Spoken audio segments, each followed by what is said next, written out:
Some say he's a technical whiz. Some say he was born in Cornwall. While some say that he's on a journey. It's The Journey, and here's your host, David Hackett.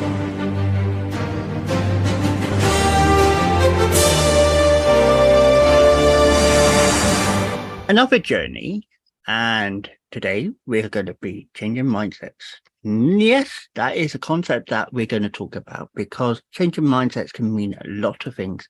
But we join our guest today, and I'm saying this off the cuff because we had a mess up in the email system, so I'm trying to ring this. But we welcome Monica to the journey. Hi, thank you, Hi. David, so much. How are you? I'm good, thanks. Now, I said I've got no notes. You know yourself what you want to talk about, so I'm going to one off what you tell me. But, Okay. but my joke is, and it's a good starter point, apart from the obvious that I was born. What is your earliest memory of your earliest part of your journey? So now my journey, definitely my recollection or my present awareness of my journey started when I had an accident back in 2017. I was hit by a fire truck. I was not supposed to walk away. And that same day, I was like, I am just really tired of running around in a circle. I had just left from a marriage. I was in my 50s. I was in a different place and space, trying to figure things out. And then the accident. The accident was the start of my journey because it was the first time in my life I was unable to do anything. That was scary. That was the scariest time for me because I was in a neck brace. I was in a full brace from my neck down to my waist. I was in a foot boot. So working was out, driving was out, and I was scared to be in a car because of being hit by a fire truck. I was like, I don't want to be in a car. Every time I heard the fire truck, I panicked. So it was a very traumatic. It was almost as if God was breaking everything down that I knew and I thought I could do to getting me to listen to him, my higher power, and trust him through this process because this was definitely a journey for me. I had a lot going on. Like I said, I was in my 50s. I was struggling with my relationships with my children who were older, who were, I think, dealing with the fact that I was leaving their dad. That was very major for them because we had been together for all of their lives. I was leaving after 30 years of marriage. So it was them processing. But at the time, it was just so overwhelming for me. So that's when the journey started. Yeah. Me on my road. Yeah. And I'm not trying to sound blunt in saying this. No one would want to be hit by a fire truck because they're not exactly light vehicles. You're right. It was, I mean, I'm going to be honest. When I remember driving and I remember hearing a fire truck, but I couldn't tell where it was. It was at night and I was on a straightaway and the fire truck was coming from my right, an intersection. So I was going through an intersection. They were coming from the right. And from, when you were taught, when you hear a fire truck, stop, or please stop, pull over. So I stopped, but where I stopped at was kind of right almost in the middle of the intersection, not in the middle, but it was because I was like, I heard it, stop, and I got T-boned from the right side. So I think for a minute, I kind of lost track of my senses and what was going on. Because I remember waking up like, I want to go home. And they were like, you just got hit by a fire truck. You cannot go anywhere. You cannot go home. So it's like the story of fight or flight. When you go through a stressful or traumatic experience, you have that burst of euphoria or energy, or your senses are a little distorted, where you're in that state of, and it was, and then when I came to and realized that it was a definite journey, and I didn't know where that was going to take me. I was in sheer panic, and I'm a spiritual person. So, do you remember how long you was in hospital for? So now, interestingly enough, we got me to the hospital. They took x-rays. I started at one hospital. This was in Maryland. In the hospital I was in, they took me by emergency truck to another hospital, which was in Washington, D.C., which specialized in that. It's Washington Hospital Center. So they got me there. They did the test. They said, listen, we've got to do surgery. We got to do it immediately. You suffered some tearing in your spine and neck. And I was scared to death of surgery. I'd never really had any surgeries except with the birth of my children. That was pretty much the extent of it. So when they said neck and spine, and I heard all these horror stories about people having problems with their neck, their back, and all of that. So but I had to have it. So it wasn't a lot of time, but in my mind, it was racing. And it was like, felt like I had no choice. I had to just go with it. And I trusted and prayed. And believe it or not, they couldn't believe I was walking the next day. I was attempting to walk. They were like, this is unheard of. It's like, there's no way. What are you doing? So honestly, I was let go within a couple of days. And that's only because I had support in place. Meaning I had to have a PT, an occupational therapist, a physical therapist. I had several, let me end this and get that out of here. Okay.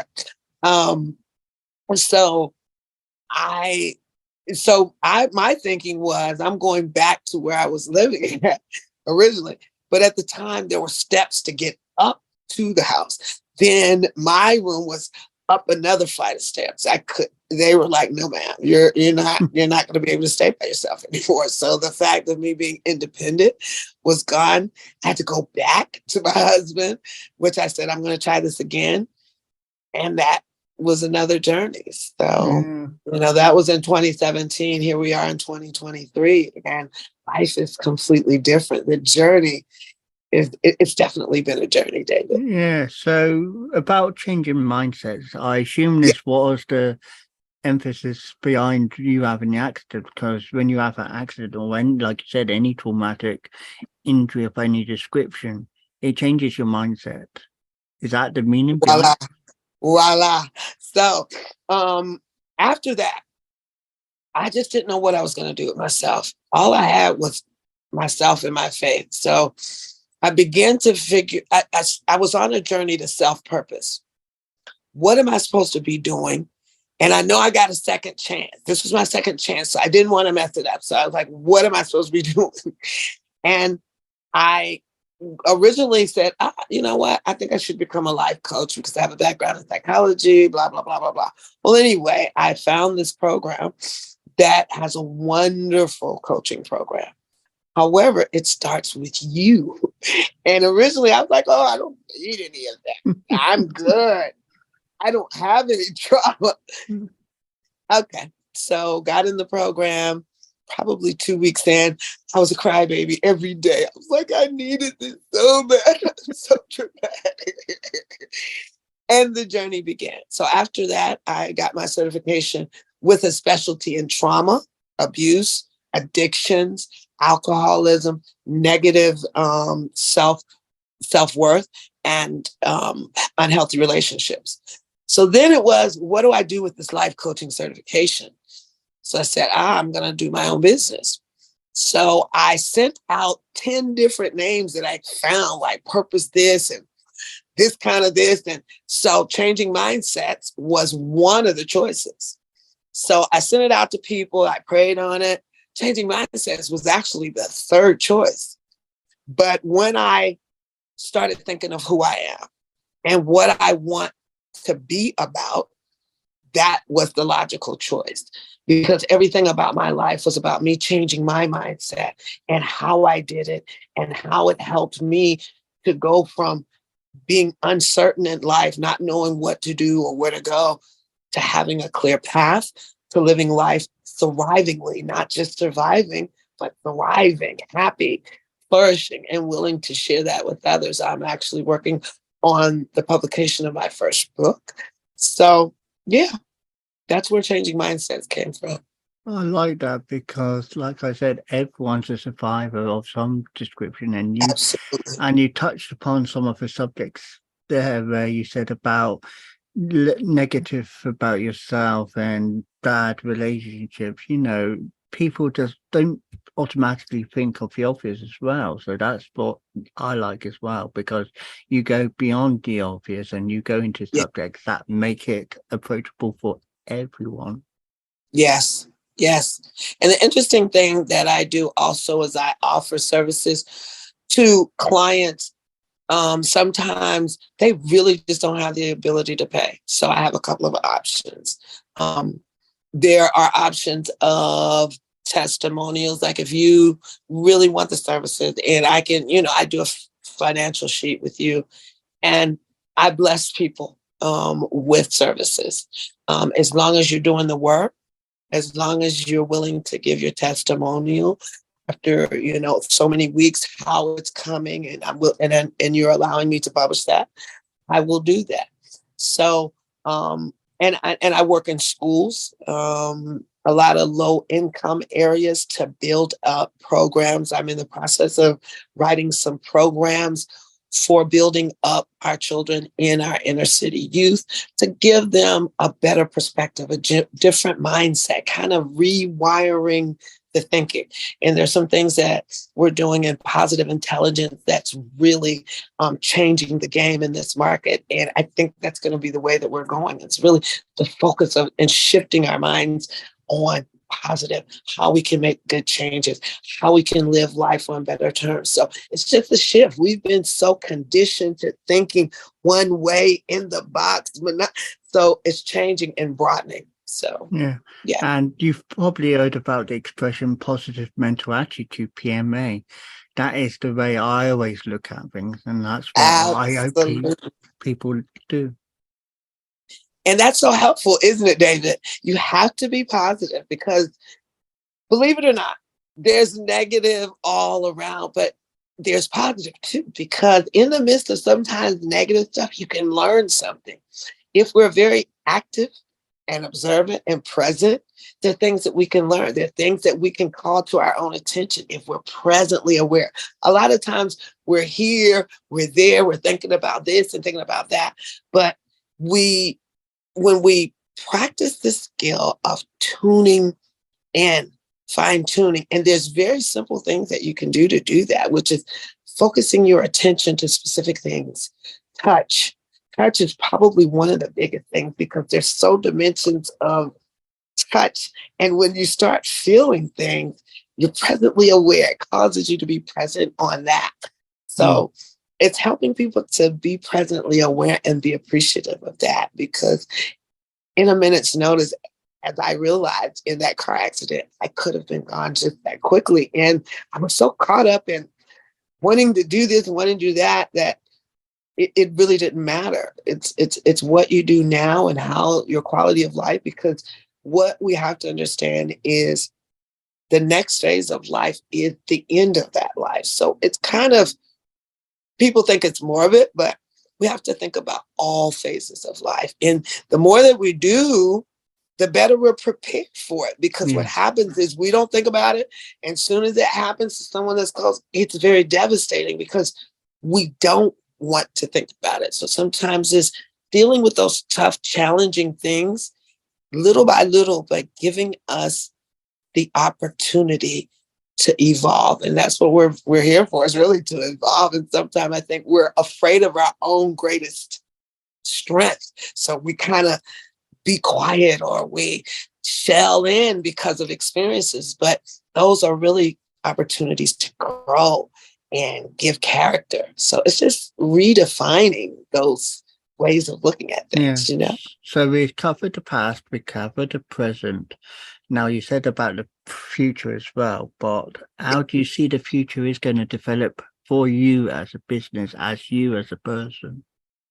So the blessing is that when I started the business in 2020, I decided to do my business plan. I decided to do mentorship with other businesses, going to entrepreneurial institutes, and really just learning a lot. So now the future provides opportunities for me to do contract work. I'm writing my first book. I have a book coach that I absolutely love. So the book is coming out. Expect to see that in June. That's the timetable now. But you'll see changing mindsets in a lot of opportunities coming up. I've got speaking engagements that are coming down the pipeline, more podcast opportunities. I'm planning to launch my own podcast soon. So changing mindsets is really going to be at the forefront of advocating mental health wellness and helping people to understand that that is not a one package deal. It will be customizable, and it has to be. We have to understand there's different ways of processing, and we have to understand how and what's effective for each individual. And what would you say to aspiring people watching or listening in now? What would you say to them?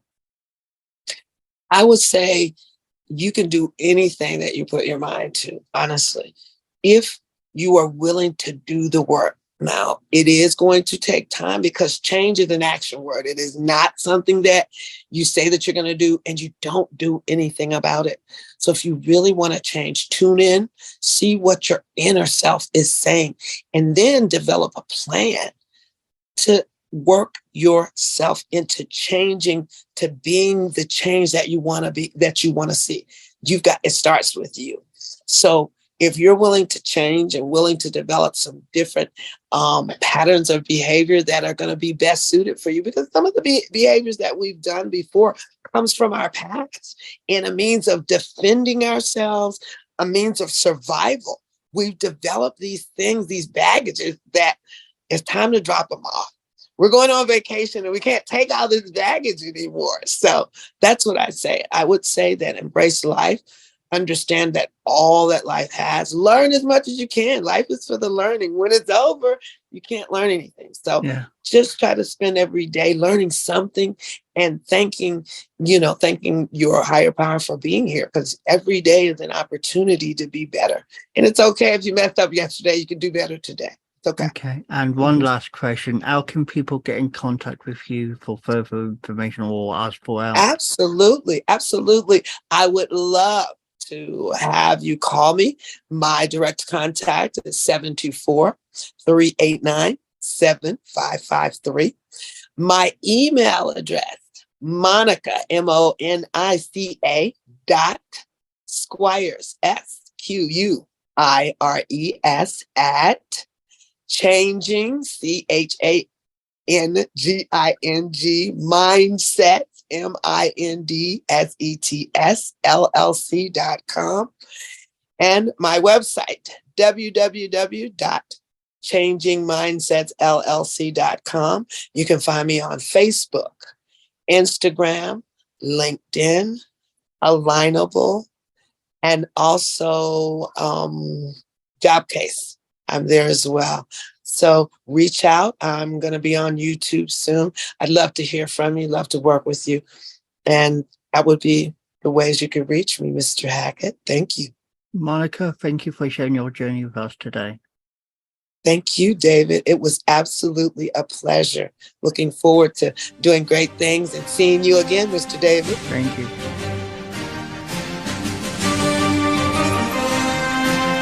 That was The Journey, hosted by Wise Words Imaging, hosted by David Hackett. Be sure to like, subscribe and listen to another journey coming soon.